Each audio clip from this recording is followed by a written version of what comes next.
I'll introduce myself, and then my good colleague Indu will also be introducing herself as well. So we're going to do a joint session here. And there's always a bit of a challenge with people hearing us, and I just want to obviously make sure the notification sounds out there. Disable all your settings so we don't get too much shouting and screaming during the presentation. And I guess we are going to do a short little presentation, and I will keep my time short, and my good colleague Indu will also follow on from me. So Steve Mackay, that's me, and my good colleague Indu will be introducing herself in a tick. So rather than listening to one boring voice, you've got two people to interact with. And obviously, there's a few questions here about the slides. Everyone will get a copy of the recordings, the slides, and you won't miss out. So don't worry on that score. So that's me, Steve Mackay. They always make a comment. You can see further because you sit on the shoulders of giants.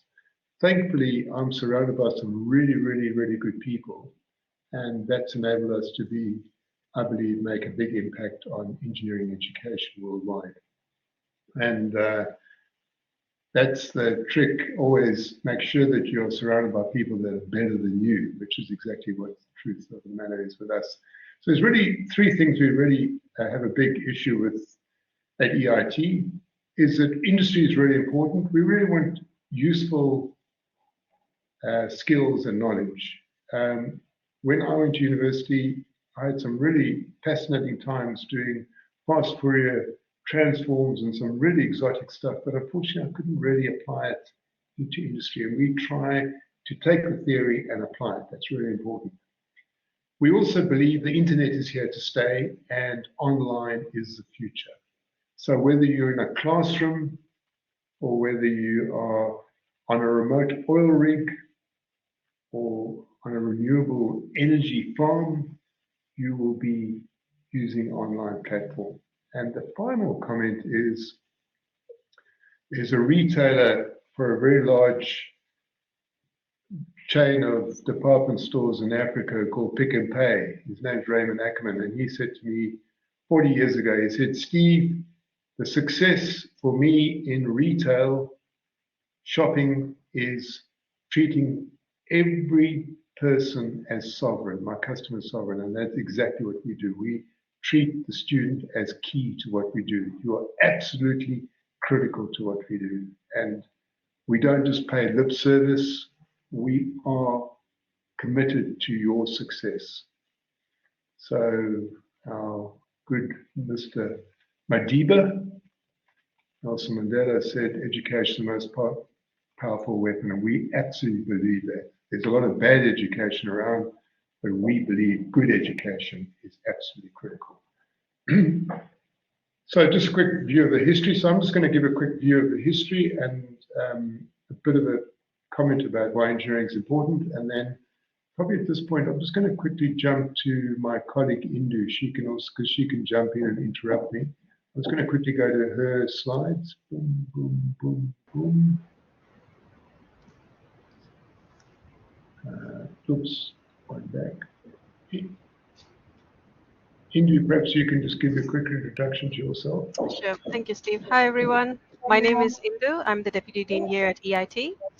I'm a chartered engineer and also a fellow of Engineers Australia. My passion has been in education for quite a few years now, and especially in engineering education. So my PhD also focuses on student engagement. So that's focusing on engineering education.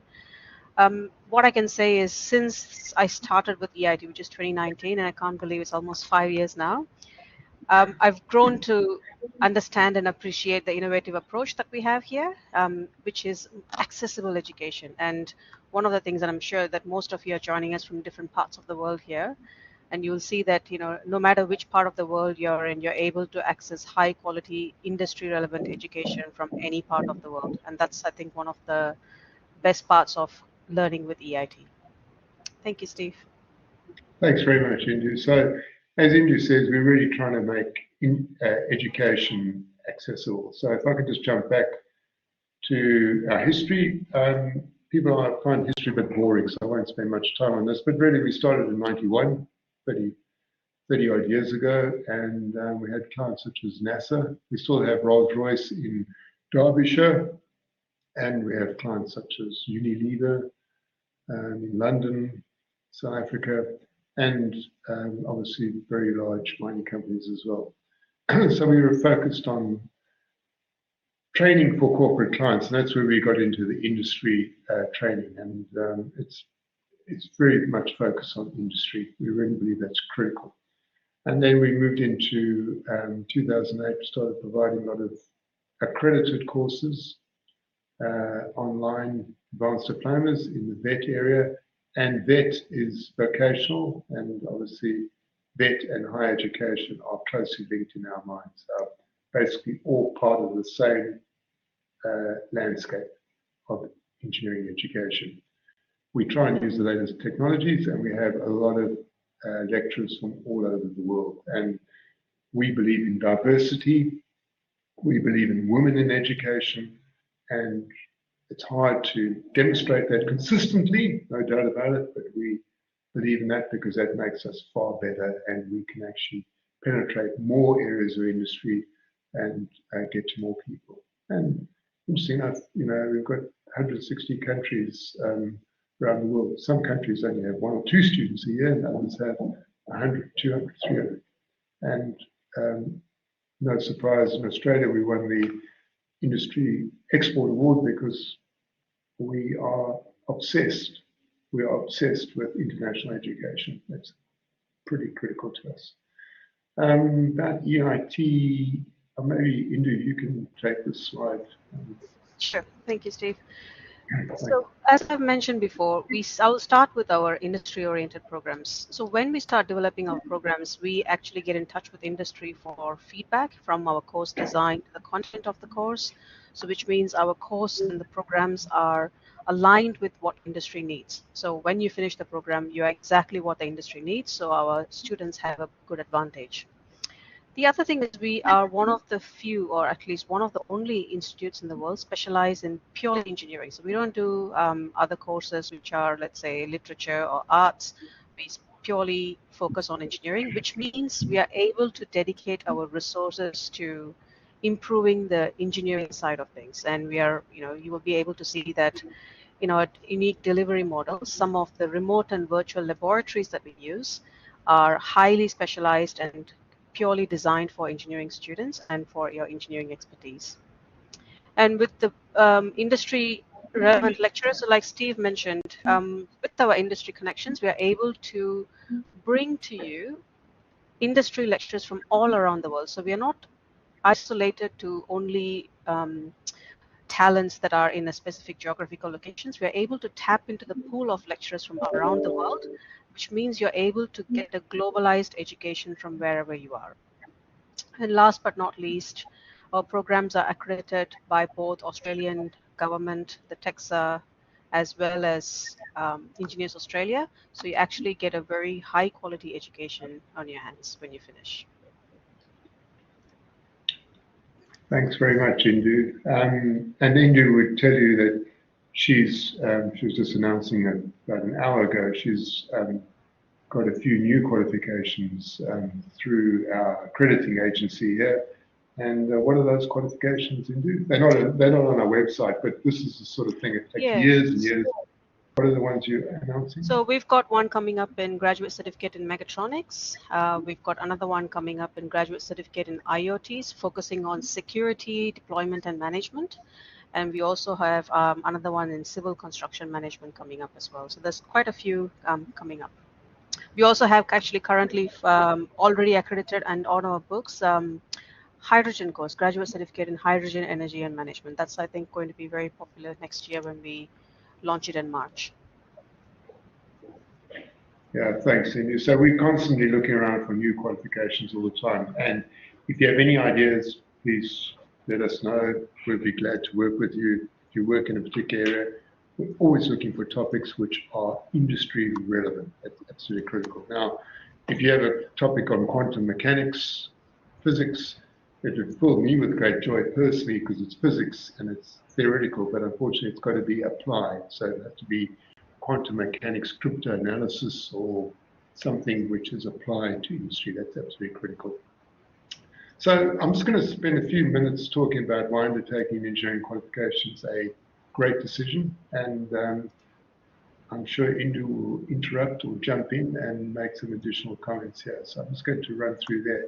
So it's no surprise that not many people do engineering. I mean, it's a very, very small part of the cohort of people going to university or college to engineering because it is really hard. It's not easy. It's tough.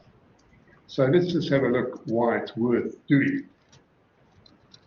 It's tough, but it's a worthwhile degree, and it's a practical career. And the great thing is that you're creating stuff, you're building things. That is obviously really, really positive. Remuneration can be really good. It depends. I was talking to a couple yesterday who were bemoaning the fact that their son works for a very large Australian biomedical company. I won't mention their name to protect the innocent, but he perhaps isn't paid as much as he would like to be. His peers who are not in design actually are working in oil and gas, and they fly in, fly out. They're earning double what he is earning. And it is a fact of engineering that if you work at a remote site, perhaps in prison-like conditions sometimes, although some of them are five-star hotels, but you're away from your family, you do get paid a lot more. But you have to be an engineer to enjoy that sort of remuneration. The other brilliant thing about engineering, and I compare it to some of my colleagues who've done law, is with engineering you can work anywhere in the world. I mean, obviously you have different standards, but mobility is easy.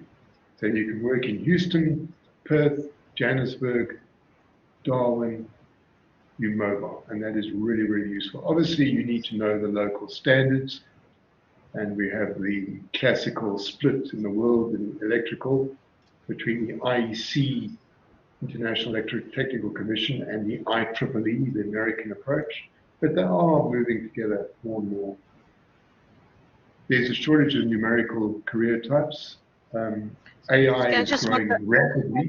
Sorry, Just over want to to add you. something on the mobility, Steve. So, given that most of our programs are accredited under the Sydney, Dublin, and Washington Accords as well, your global mobility becomes much easier for you. So, we've got mutual recognition between different international engineering alliances. So, a qualification that you're completing in Australia is actually recognized under UK or USA, just depending on the different country. You can look at the mutual agreements.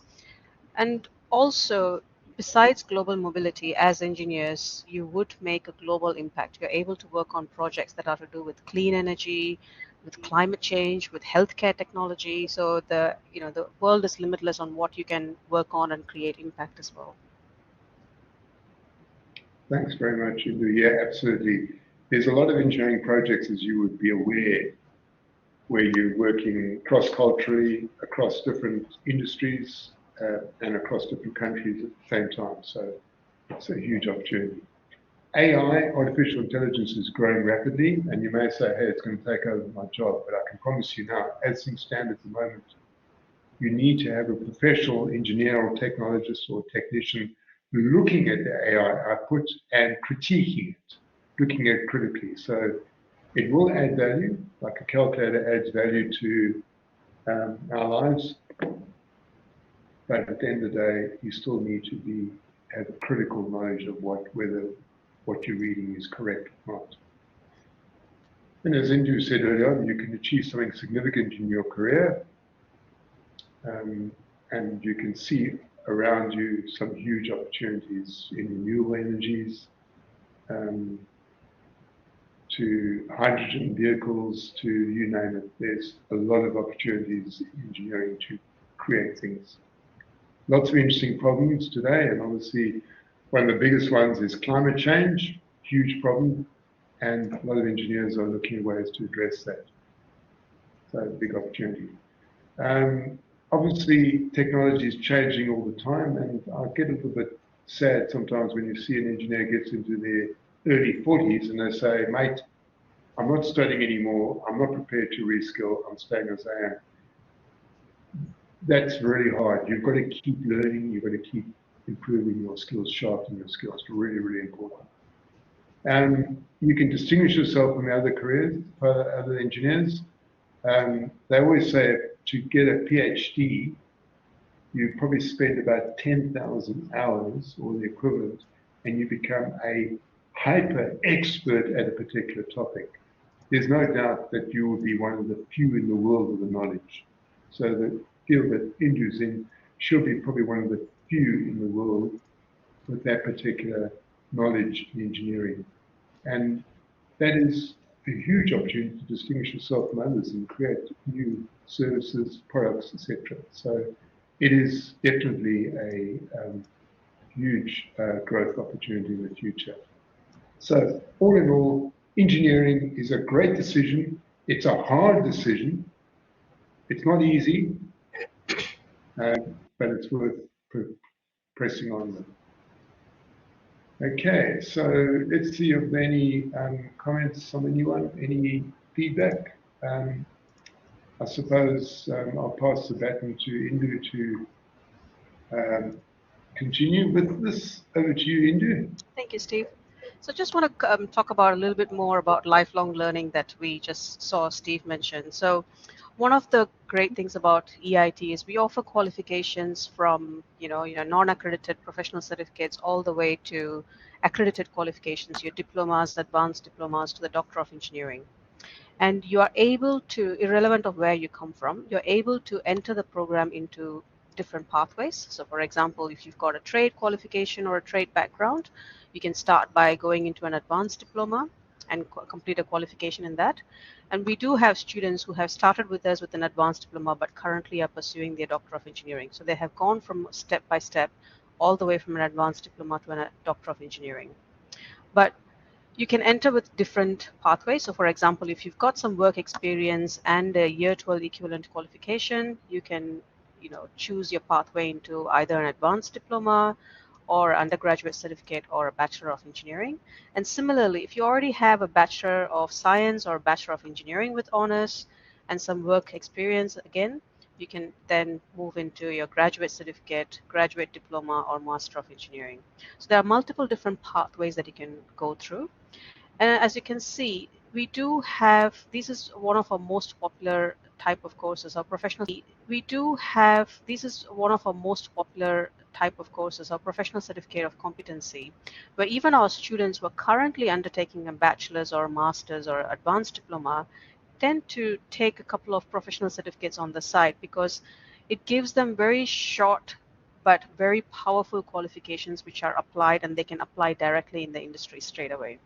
These are 3-month courses, which means you don't have to spend a lot of time acquiring a new knowledge. So say, for example, you're interested in artificial intelligence or machine learning, we've got a course on that and you can become a guru on it in the 3-month period if you put an effort in it. Or similarly, if you're interested in learning about hydrogen energy, we've got a 3-month course on that as well. But beyond that, if you're looking for something a bit more meaty, you can jump into a diploma, advanced diploma, or higher education programs, depending on which stage you're in. If you have any questions about whether you're able to get into these pathways, please do get in touch with our course advisors in our website, and they will be able to guide you more about which is the best pathway for you. So we'll talk a little bit more about studying online at EIT, and we've already covered a little bit of this previously. One of the big difference with our online learning methodology is that most courses out there will provide you with recorded videos and you're left to your own to go and finish the course, which means you might start enthusiastically in a program, but within a week or so, you will be overtaken with other priorities and this becomes your last priority. But EIT, it's very different. We provide you with live interactive tutorials and you have to join them and you have to participate. There is marks for participation. There's a requirement for attendance. And again, you will also be engaged because we've got international pool of lecturers. So you're not going to just hear from the same people over and over again, but you've got different lecturers talking to you. And if you're not attending classes, your dedicated learning support officer will give you a call or send you an email asking what's going on and if you need additional support. So that way we are making sure that we're able to get you back if you're falling behind, get you back and onto your course, helping you to complete your course progression. And as mentioned before, I'll talk about this a little bit more detail later on. We do complete our practical work using our state-of-the-art technologies in remote and virtual laboratories, which help you complete any of the practical assessments that you have to do anytime, anywhere as well.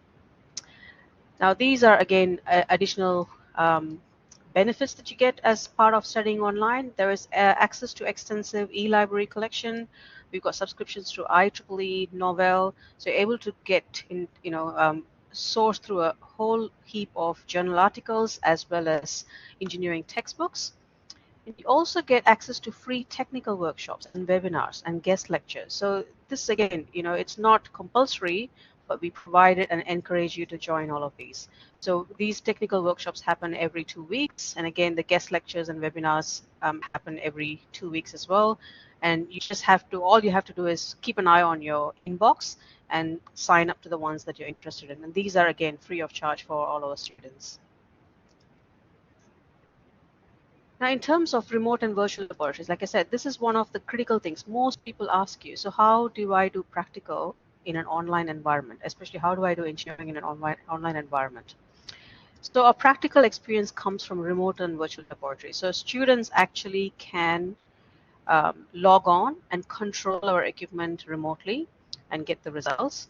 And one of the best things about this is it's actually real world experience, meaning if you notice around you, everything is Internet of Things and everything is connected through your mobile phones.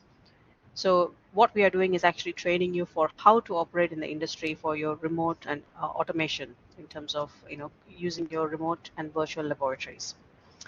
The other added benefit is that you have access to these software and laboratories 24/7, which means you finish your work, you come home, you've got a couple of hours on your hand, you can log in, book a session with on your remote labs, and straight away have access to your laboratories and practice. And as many times as you want. There is no limitations to how many times you can access the software or hardware.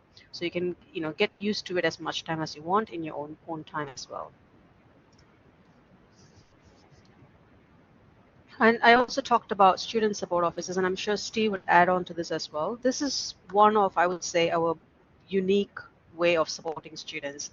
And there are many times we've heard emails from students telling how grateful they are for learning support officers who help them to graduate through the courses. Like I said, if you're not attending classes, you will hear from your learning support officers, which means we make sure that you're not falling behind. These learning support officers are in addition to your academic support. So these are in addition to your instructors and lecturers. Learning support officers guide you throughout your onboarding process from your orientation all the way to graduation. They are your go-to person for any queries you might have in your course of studies, which are not academic, but things like if you want some additional support, if you want some extension, if you're facing some difficulties, these will be our people you will go to. There is one learning support officer for the duration of your whole professional certificate or VET program, which is our diplomas and advanced diplomas. And you have one dedicated learning support to each unit in the higher education courses as well. And again, our learning support officers are based around the world, which also means you will get support quite quickly compared to having to wait 24 hours. Anything you want to add, Steve? No, thanks, Indu. Yes, certainly, as Indu says, at the end of the day, you want a human to talk to support you. You don't want some robotic software or wait 24 hours. You want a human, and certainly the learning support officers are extraordinarily helpful, knowledgeable, and passionate about you succeeding. So they're your best chum to get you through your studies. They won't give you the answers. unfortunately, but they will be there to help you, and they are absolutely dedicated. And they handle all the day-to-day rubbish which irritate academics, instructors trying to teach. So the instructors can really just focus on the teaching and do the best there, which is what they're good at. But all the other stuff, the learning support officers bring the bacon home on that, and they're really, really passionate about supporting their students. We see these comments every week. Thank you so much for helping me here, blah, blah, blah. Okay, back to you, Indu. Thank you, Steve. So why study with us? And now this is just a little bit of a brag from ourselves. We rated in the top 3 in our QUILT survey. That's the quality indication survey in Australia. So we came number 1 in the quality of entire educational experience, and again under the top 3 for education experience for postgraduate, student support for both undergraduate and postgraduate, as well as for teaching quality in undergraduate and postgraduate. And we strive every day to get better at this. We are also accredited, and I won't go through the details, you may not be interested, but we are accredited registered training organization and RTO for the vet sector, registered Institute of Higher Education for the higher education sector. If you're wanting to come and study with us on campus, we have CRICOS registration for higher education programs only. And we also have vet student loans as well as fee help for vet and higher educations. And we also have Engineers Australia accreditation for our programs. I'll go through a little bit more detail about our Engineers Australia accreditation. So with our advanced diplomas, which fall under Dublin Accord, which means you're coming at the level of engineering associate, we've got full accreditations for 3 programs: Advanced Diploma of Industrial Automation, Electrical Engineering, and Civil and Structural Engineering. We do have a couple of other programs which are currently provisional, and hopefully it will be full accreditation next year. And similarly, we have the 4 Bachelor of Science programs in Electrical, Mechanical, Civil, and Industrial Automation, all under full accreditation. And these are for both online delivery as well as on-campus delivery at our Perth campus in Western Australia. And this is under Sydney Accord as an engineering technologist. And last but not least, we've got under the Washington Accord as a professional engineer, full accreditation for the Master of Electrical and the Master of Industrial Automation. And again, our civil and mechanical are provisional at the moment, and we will be applying for full accreditation next year when we have enough graduates.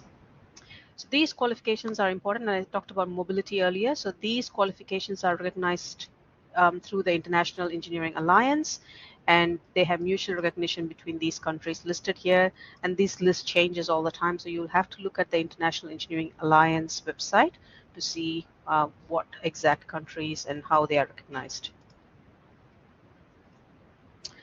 So just to summarize things up to why, if you're still thinking about why choose EIT, we are in industry oriented practical courses, internationally endorsed Australian qualifications, and like Steve mentioned, presented by engineering professionals from around the world, as well as programs accredited with Engineers Australia to give you that mobility that you need, access to a great depth of e-learning and e-library materials, very supportive learning environment. We've got lots of support mechanisms in place for you. We are one of the only specialists in engineering in the world, and like I said, you've got pathway to start anywhere you want and all the way up to a Doctor of Engineering if that's what you want. And we are committed to not only gender equality but diversity as well. I think at this stage, thank you, Steve. If I can also add to that, I mean, certainly, as Indu says, we really are focused on engineering, but honestly, we don't just accept anyone to do the courses, the bachelors and the diplomas. We honestly take you on with the belief that you will be successful. So we really, really want you to get a good job as a result, or get an improvement to your current job as a result of doing our program. So that is absolutely critical to us, your success, your long-term success. So sometimes, we'll often reject students who will say, you're not appropriate, you're not going to make it, mate. It's not, you're not in the right place. We will obviously try and take people on to do these courses who are going to be successful in what they're undertaking. And as Indu says, we'll stand by you. We all have great difficulties in life on a day-to-day basis.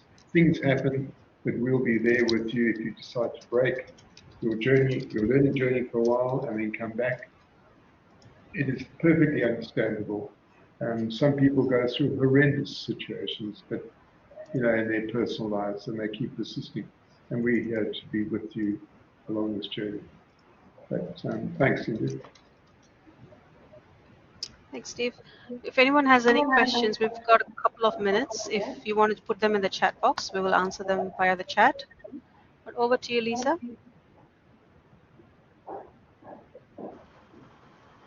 Thank you so much, everyone. Thank you, Indu.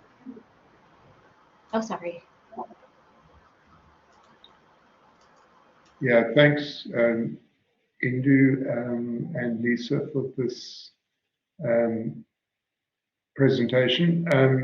There are a few questions here which are coming. What NQF level is the advanced diploma in South Africa? So Dane, that's a really good question. We have the advanced diploma in South Africa is often at a postgraduate level. That means you do your bachelor degree and then it's done as a postgrad program. Our one is actually essentially the first year of your bachelor degree. So that's a bit of a difference. And Australia fits in with international practice. In saying that, Dane, it's a bit of an anomalous situation because, as our college manager will tell you, there's a lot of people doing our advanced diploma in industrial automation who've got a 4-year bachelor degree under their belt, and they want to do an advanced diploma because they want the practical skills. And we even had a PhD from University of Manchester in electrical engineering doing our advanced diploma in electrical engineering because he wants some practical know-how to get into the job as quickly as possible. So NQF levels don't always balance out. They're not as easy as just one level above the other. We believe the advanced diplomas and the bachelor degrees are very similar, but they have different targets.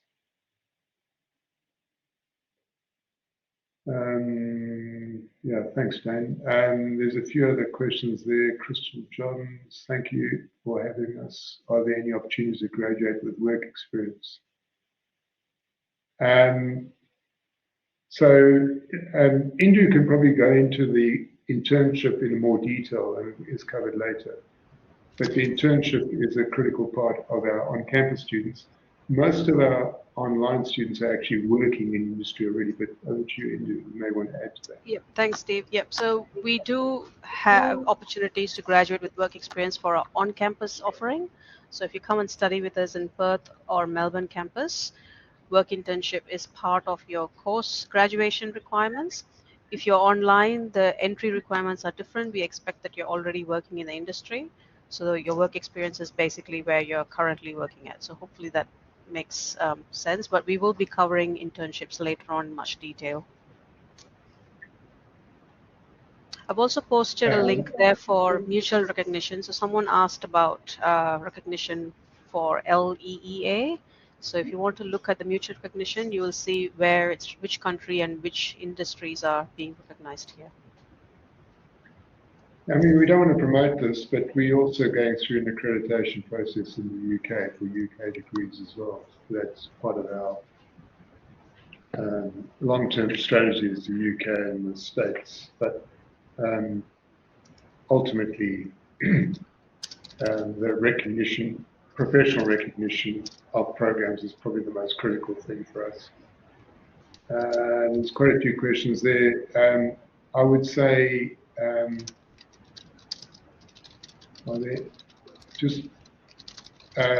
there's a question there about Just go back up. Do you have any advanced programs related to heavy equipment engineering? Probably the best thing, Jeremiah, is send us a note, tell us what areas you want. It'll be a trigger for us to investigate. The other question was, yeah, accreditation. I'm from Papua New Guinea, and are there any at associate to assist me? So what you need to do is talk to our admissions department, Joyce, and if you just email us, we'll put you onto admissions, and they'll help you put the application in. We've got lots of Papua New Guinea students over the last 30 years of my name. And we even run courses on site in Papua New Guinea. And in fact, in Papua New Guinea, oddly enough, we are recognized, our qualifications, our degrees are recognized by the Papua New Guinea Department of Education. So there you go. We've actually got a certificate of recognition. We've been through an accreditation process there. Are there any further articulation options for the advanced diploma in biomedical engineering? I'm not sure what you were suggesting, Kara. Perhaps going to bachelor degree? So I've answered that question, Steve. I think a Bachelor of Electrical or Industrial Automation would perhaps be the best pathway for you, Gerard. Yeah. Be very wary, Gerard, about I don't know which country you're located in, but if you're in Australia or South Africa, you may find a bachelor degree in biomedical engineering a bit challenging getting a job. Advanced diploma, no doubt, definitely huge demand. The big demand for those careers are in Europe and America. Huge demand, unbelievable. They can't because they're manufacturing. There's a hybrid on-campus online study option for people based out of Australia. Yes, now I don't know if you've answered that one. Now, I just want to, and I don't know whether we're overshooting on time here, Lisa, but I just want to tell you my theory now, and perhaps Indu will contradict me. My theory about education is when I did my 4-year degree in engineering, so many years ago, I was absolutely distraught. After 2 years, I wanted to go and get a job. Well, I wanted money, I wanted to get a job, and I was conscious of the fact that I wasn't actually working in industry. There's a definite trend for people to go and get jobs in engineering with an employer straight out of school and to start looking at doing the programs online. Why wouldn't you? You're getting practical experience, you can do your program online, you're getting paid. I mean, it's brilliant. It's a way to go. And then you'll come onto campus to do your practical sessions if you have, or come onto campus to talk to your lecturers, no problem there at all. But you can continue online. Why not? It's the best way forward. And by the time 4 years have passed, you've earned money, you've got a qualification, or whatever, how long ever it takes you, and you've got experience. Experience is absolutely critical. Master's going to be recognized for people based out of Australia. Can we do the degrees in part-time mode? Yes, absolutely. We have that happen all the time, Matt, all the time. Richard Naval, is the Master in Mechanical Engineering going to be recognized soon? Yes, it will be. It's been a long process, and I think Indu may have answered that, but Indu, I think you've answered that one already. Yeah, I've answered that, Steve. Sorry, I'm a bit behind the ball here. There's a huge number of questions here. Thanks, Nav. What happens when one starts an Joe Boyla? What happens when one starts an online program during the period of the course he or she stops due to some circumstances? Yes, absolutely, Joe, no problems. There is, of course, a natural termination date. I mean, you can't continue for 20 years a bachelor degree. But certainly our programs are open for typically 5 to 10 years. After that, they do change. The units are changing because we want to keep them updated. But we will support you. We will support you. There's a question here from Dr. Malind. Please email. Thanks, Malind. Really appreciate it. I want to be, okay, I think we've answered all that. Yeah. The Master's is not recognised yet by Engineers Australia. Richard, don't worry, it will be recognised. I mean, nothing's guaranteed. Nothing's guaranteed for accreditation of anything. but we're reasonably confident, 70–80% confident that we're done next year. It's a slow process, it's an ongoing process, and it's something which keeps Indu busy all the time. Indu and her team, it is a huge process, staying accredited and getting new programs accredited. It's not easy.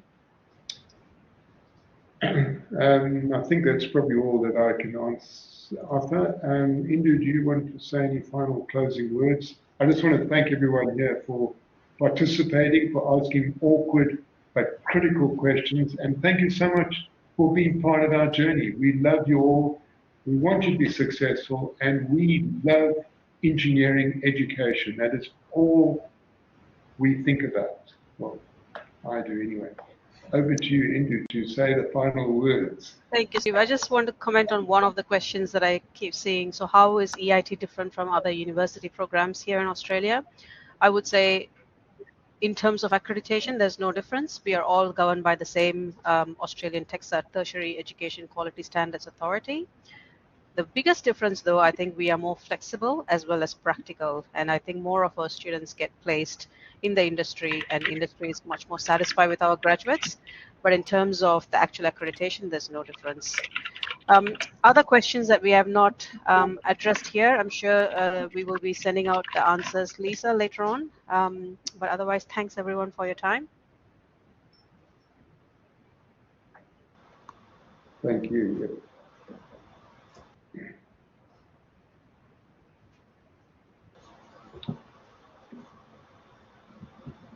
Thank you, everyone. Really. Thank you so much, Steve and Indu. Thank you, everyone. I have posted the email for the webinar team here in the chat. So for those who have more questions, you can send them to webinars@eit.edu.au, and we'll be more than happy to assist. And hope to see you in our other events. Thank you.